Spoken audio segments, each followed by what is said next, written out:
Hello everyone and welcome back to my YouTube channel. ഇപ്പൊ എല്ലാവരുടെയും ഏറ്റവും വലിയൊരു സംശയം എന്ന് പറഞ്ഞാൽ നമ്മുടെ ഇൻഡെക്സ് മാർക്ക് വെച്ചിട്ട് നമുക്ക് ഗവൺമെന്റ് കോളേജിൽ അഡ്മിഷൻ കിട്ടുമോ എന്നുള്ളതല്ലേ. അപ്പൊ എല്ലാവരും ചോദിക്കുന്ന ഒരു ചോദ്യമാണ്, എന്റെ ഇൻഡെക്സ് മാർക്കിന് ഗവൺമെന്റ് കോളേജിൽ കിട്ടുമോ എന്നൊക്കെയുള്ളതാണ് നമ്മൾ ഏറ്റവും കൂടുതൽ ഇപ്പൊ കേൾക്കുന്ന ഒരു ക്വസ്റ്റ്യൻ എന്ന് പറയുന്നത്. അപ്പൊ നമ്മുടെ ഇന്നത്തെ വീഡിയോയിലൂടെ പറയാൻ പോകുന്നതെന്ന് പറഞ്ഞാൽ കേരളത്തിൽ ഏതെല്ലാം ഗവൺമെന്റ് കോളേജസ് ആണുള്ളത്, അതിൽ എത്ര സീറ്റ് ആണുള്ളതെന്നാണ് ഇന്നത്തെ വീഡിയോയിലൂടെ പറയാൻ പോകുന്നത്. അപ്പൊ കേരളത്തിൽ BSc നഴ്സിംഗിനായിട്ട് നമുക്ക് 14 ഗവൺമെന്റ് കോളേജസ് ആണ് കേട്ടോ ഉള്ളത്. പക്ഷെ എല്ലായിടത്തും സീറ്റ് ഡിഫറെന്റ് ആണ്. എല്ലാ ഗവൺമെന്റ് കോളേജസിലും നമുക്ക് മെറിറ്റ് ബേസിസിൽ തന്നെയാണ് അഡ്മിഷൻ കിട്ടുന്നത്. എല്ലാ LBC കൂടി തന്നെയാണ് അഡ്മിഷൻ കിട്ടുന്നത്. ആലപ്പുഴയില് 80 സീറ്റാണ് ഉള്ളത്. Government college of nursing Kannur Pariyaram, പരിയാരത്തും 80 സീറ്റാണുള്ളത്. Government college of nursing Kozhikode, ഇവിടെ 80 സീറ്റാണുള്ളത്. ഗവൺമെന്റ് നഴ്സിംഗ് കോളേജ് കോട്ടയം, കോട്ടയത്തും 80 സീറ്റാണുള്ളത്. ഗവൺമെന്റ് കോളേജ് ഓഫ് നഴ്സിംഗ് തൃശ്ശൂരും 80 സീറ്റാണുള്ളത്. ഇതാണ് ഗവൺമെന്റ് കോളേജ് ഓഫ് നഴ്സിംഗ് തിരുവനന്തപുരത്ത് എന്ന് പറഞ്ഞാൽ പണ്ട് 100 സീറ്റായിരുന്നു ഉള്ളത്.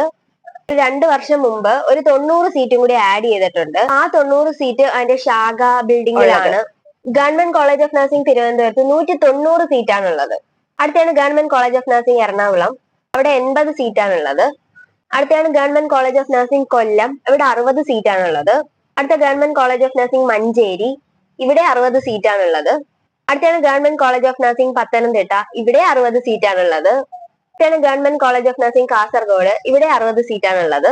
അടുത്താണ് government college of nursing Idukki, ഇവിടെ 60 സീറ്റാണുള്ളത്. അടുത്താണ് government college of nursing Wayanad, ഇവിടെ 60 സീറ്റാണ്. അടുത്ത government college of nursing Palakkad, ഇവിടെ 60 സീറ്റാണുള്ളത്. അപ്പൊ ഇത്രയും സീറ്റുകൾ മാത്രമാണ് നമ്മുടെ ഗവൺമെന്റ് കോളേജസിനുള്ളത്. ഇത്രയാണ് നമ്മുടെ കേരളത്തിലെ മൊത്തവും ഗവൺമെന്റ് കോളേജസ് എന്ന് പറയുന്നത്. അപ്പൊ നിങ്ങൾക്ക് അറിയായിരിക്കും എന്ത് കുറവ് സീറ്റാണ് ഗവൺമെന്റിലുള്ളതെന്ന്.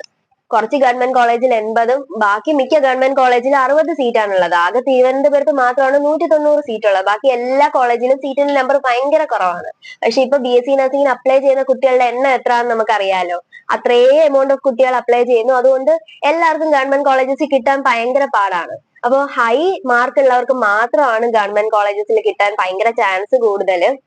ഹൈ മാർക്ക് ഉള്ളവർക്ക് തന്നെ മൊത്തം നമുക്ക് ഗവൺമെന്റ് കോളേജസിൽ കിട്ടത്തുമില്ല. പിന്നെ റിസർവേഷൻസ് ഉണ്ട് ഗവൺമെന്റ് കോളേജസിൽ. പിന്നെ റിസർവേഷൻസിന്റെ ബേസിസിൽ സീറ്റ് പോവും. മെറിറ്റിന് ഇത്ര സീറ്റ്, അതേപോലെ തന്നെ ഓരോ റിസർവേഷൻ കാറ്റഗറിക്ക് ഇത്ര സീറ്റ് എന്ന് പറഞ്ഞു കൊടുത്തിട്ടുണ്ട്. അപ്പൊ പിന്നെ റിസർവേഷൻസിനും സീറ്റ് ഉണ്ട്. റിസർവേഷൻസിന് സീറ്റിന്റെ ഡിസ്ട്രിബ്യൂഷൻസ് ഒക്കെ എങ്ങനെയാണെന്ന് ഞാൻ അടുത്തൊരു വീഡിയോയിലൂടെ ചെയ്യാം. അപ്പൊ എല്ലാരും ചോദിക്കുന്ന ഒരു ചോദ്യമല്ലായിരുന്നോ, എനിക്ക് ഗവൺമെന്റ് കോളേജിൽ കിട്ടുമോ എന്നുള്ളതൊക്കെ. അപ്പൊ നിങ്ങൾക്ക് മനസ്സിലായല്ലോ, ഇത്രയും ഗവൺമെന്റ് കോളേജസേ ഉള്ളൂ, ഇത്രയും സീറ്റുകളെ നമുക്കുള്ളൂ. അപ്പൊ നമ്മൾ ഗവൺമെന്റ് എന്ന് പ്രതീക്ഷിച്ച് മാത്രം നമ്മൾ നിൽക്കാതെ നമ്മൾ ഇത്രയും കൂടി പ്രാക്ടിക്കലായിട്ട് ചിന്തിച്ച് ബാക്കി പ്രൈവറ്റ് കോളേജസിലും അതേപോലെ തന്നെ ഗവൺമെന്റ് അണ്ടർടേക്കിംഗ് കോളേജസിലും എല്ലാം നമ്മൾ അപ്ലൈ ചെയ്യുക. സോ ഇതാണ് നമ്മുടെ ഇന്നത്തെ വീഡിയോ. എല്ലാവർക്കും വീഡിയോ ഇഷ്ടമായെന്ന് വിചാരിക്കുന്നു. അപ്പൊ വീഡിയോ ഇഷ്ടമായെങ്കിൽ ലൈക്ക് ചെയ്യുക, ഷെയർ ചെയ്യുക, കമന്റ് ചെയ്യുക. ചാനൽ ഇതുവരെ സബ്സ്ക്രൈബ് ചെയ്യാത്തവരാണെങ്കിൽ ചാനൽ സബ്സ്ക്രൈബും കൂടി ചെയ്യുക. അടുത്ത ഒരു വീഡിയോയുമായി കാണുന്നത് വരെ ബൈ.